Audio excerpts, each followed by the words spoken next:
Welcome to This Week in Astro. It is the start of April and spring is in the air, and it is coming off the back of a very busy week. Head down and forward for what you can probably see at the top is the Astro beta launch, which is coming up next week. We begin our introduction to This Week in Astro by looking at what's happening with the Astro repository. So you can keep up to date with the Astro repository by going to github.com/with Astro. The first big news that we've had, right, is probably one that's came through the actual ecosystem itself, and that is React 18 is finally here amongst us.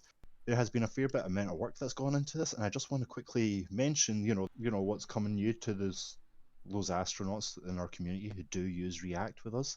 Is just that React 18, like we're just displaying, with all its new shiny, fancy transition features, suspense features, client and server-side rendering features, etc., etc., has landed with Astro. So in time for the React 18 release, or just a day or two after, and a lot of thanks to Chris and Fred who've worked on this to get this out the door, React 18 is now available and has merged into the Astro core. It's available to you, which you can use by hitting Astro add React, and you'll get the latest React render available to you.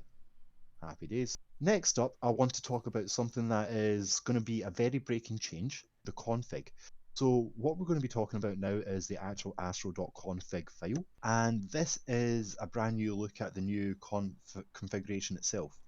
So what you're seeing here is that we're using static imports to basically bring in any of our integrations that we're using or any additional plugins, etc., into our configuration file.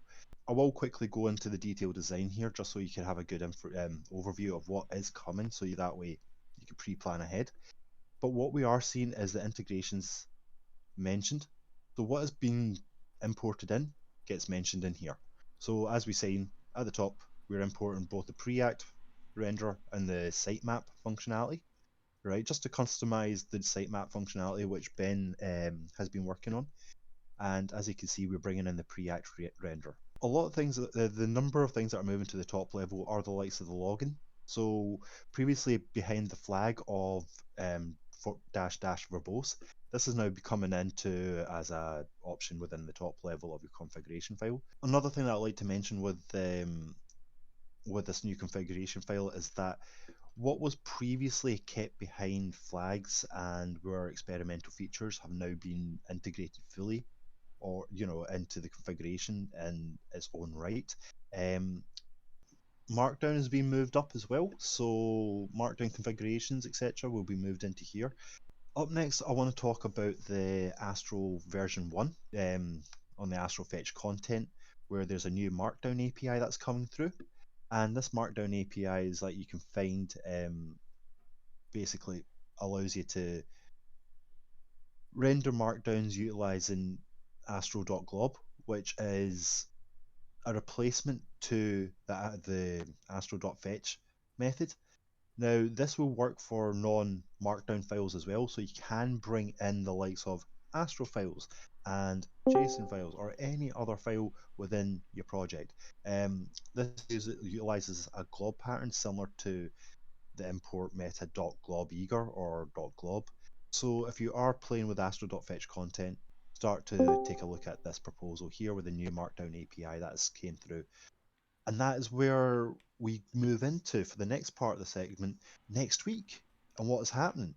And the reason why pretty much Monday through to Friday, you should really clear your calendar. Coming up next from Monday onwards is Astro's big launch week. Clear your calendars from 9:30 Pacific Standard Time. Monday there's something on, Tuesday there's something on, Wednesday, Thursday, Friday, and I just got told that there's a live stream between Ryan over at Solid and Fred on Saturday over at Ryan's channel as well. So a full week of nothing but content, content, content. And it all starts Monday, the 4th of April. Do check out the new templates that are coming out. These are all in line with the latest Astro versions. Take a look over the SSR, the This is relatively new. And for a little secret for those next aficionados, if you go to Astro.new/next, you get put onto the next branch of the Astro goodies. Now, lastly, I would like to mention that there is a playground for you to play with and for you to check out what's happening with Astro, under the hood, etc. That is on astro.build/play, and it is a live, real-time editor that you can play about with and see the output. So if you ever wish to know what Astro's doing, you can check this out here.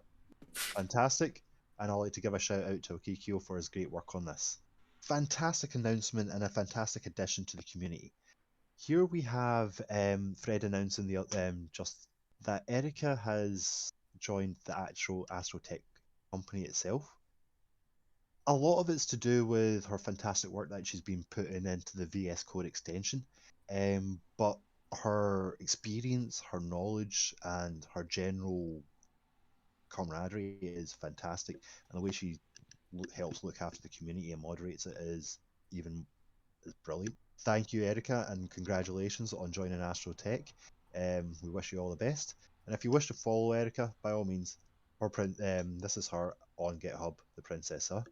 Now, talk about Erika VS Studio Code. There has been a recent release this week again, another release of this week, on the Astro Visual Studio Code extension that I'd like to mention. And again, nothing but improvements. So what we're seeing here, and you can find out and keep up to date with this with Astro/language tools repo. And what we're seeing here is really nailing down the developer experience that we're getting already through the language extension. And these are things, for instance, better semantic highlighting that we're getting.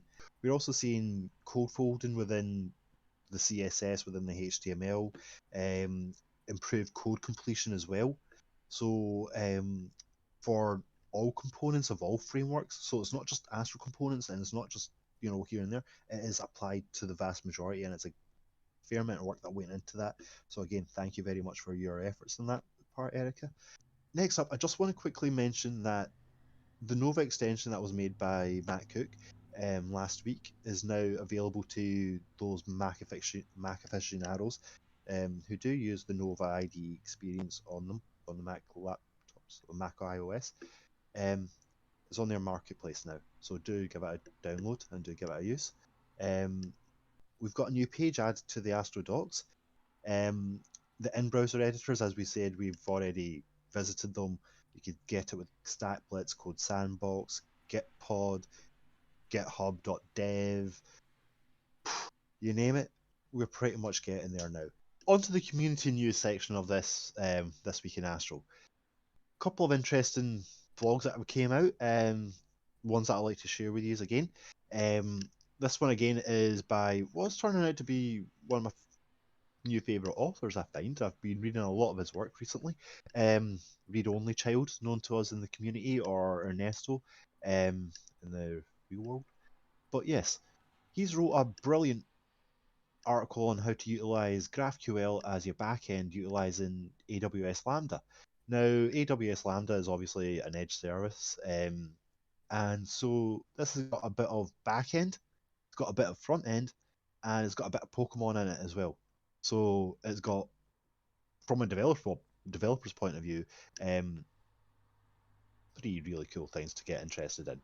Now, by all means, work through the actual the blog itself.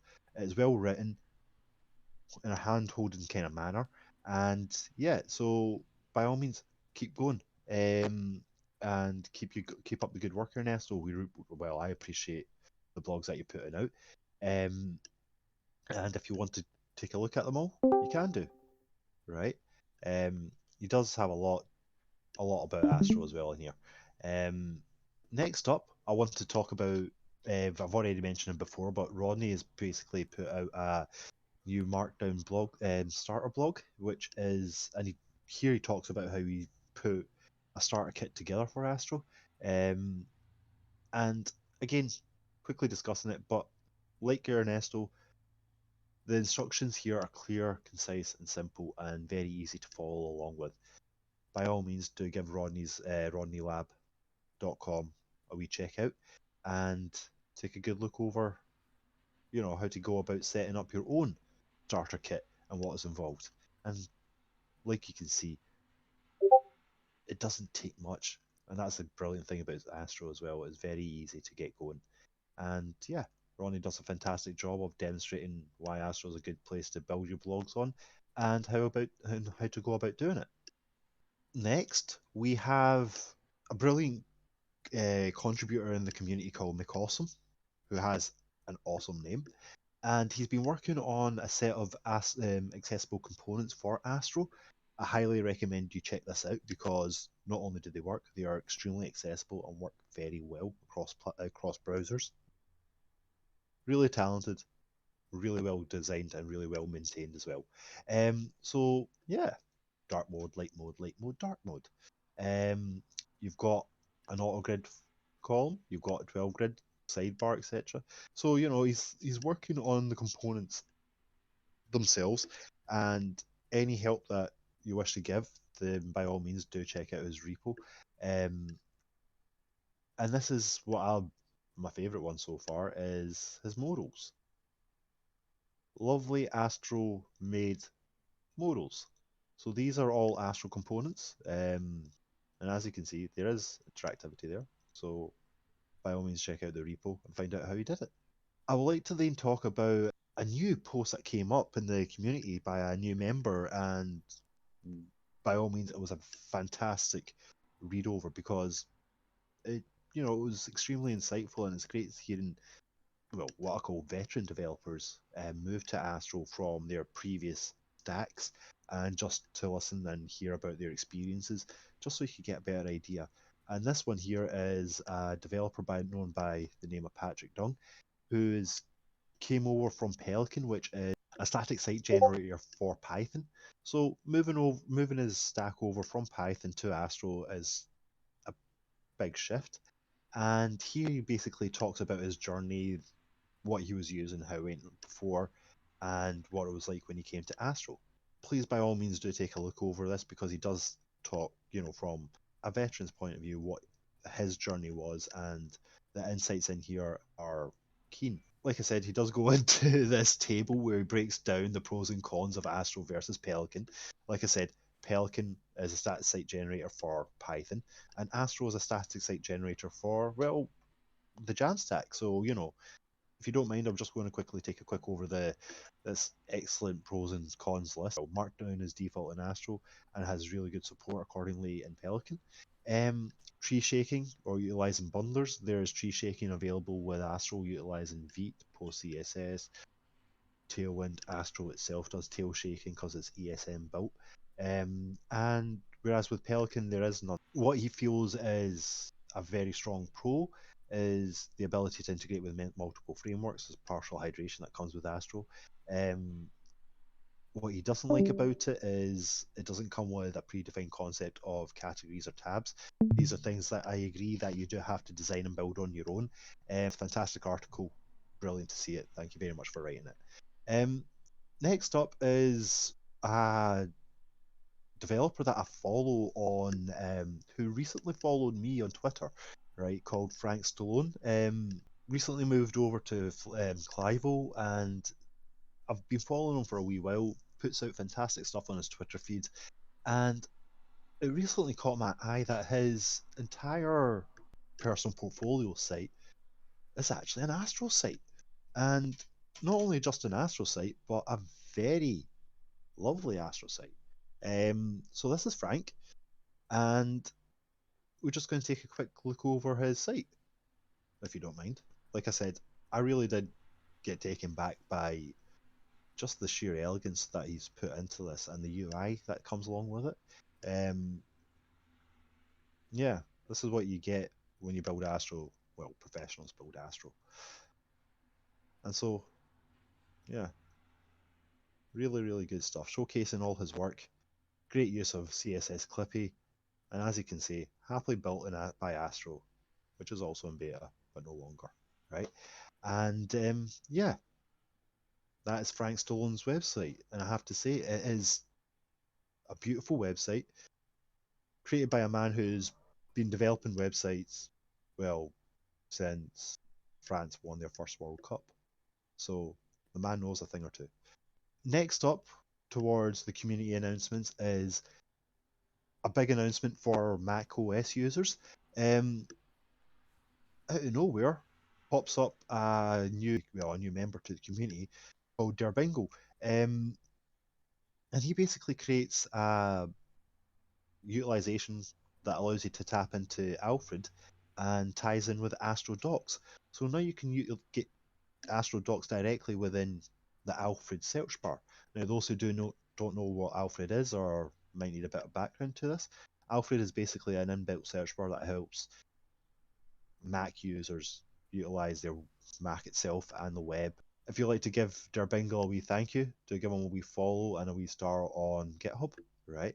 But again, thank you very much for your time. I'd like to end this week with an Astro with basically just a last call for community nominations to be put in. This has now been extended to Sunday midnight Pacific Standard Time. And this is again a last call, a wee reminder for you. Just to let you know, there's been over 200 plus people that have contributed to Astro recently. The nominations do take into account what's been between January and March, but this year itself has seen fantastic input, new users, new community members, support teams, people helping each other. It's been amazing to watch from my point of view. And personally, I like to say thank you to each and every one of you who's contributed to help make Astro community that tiny bit better. Thank you, and remember, get your nominations in. These will be put out next week, right? And lastly, just to finish up, clear your calendar. Monday, 9:30 Pacific Standard Time within the Astro community is the start of the Astro launch week. So Monday, Tuesday, Wednesday, Thursday, Friday, and Saturday is an off-piece thing, right? But enjoy, guys. All the best. Take care. Bye bye.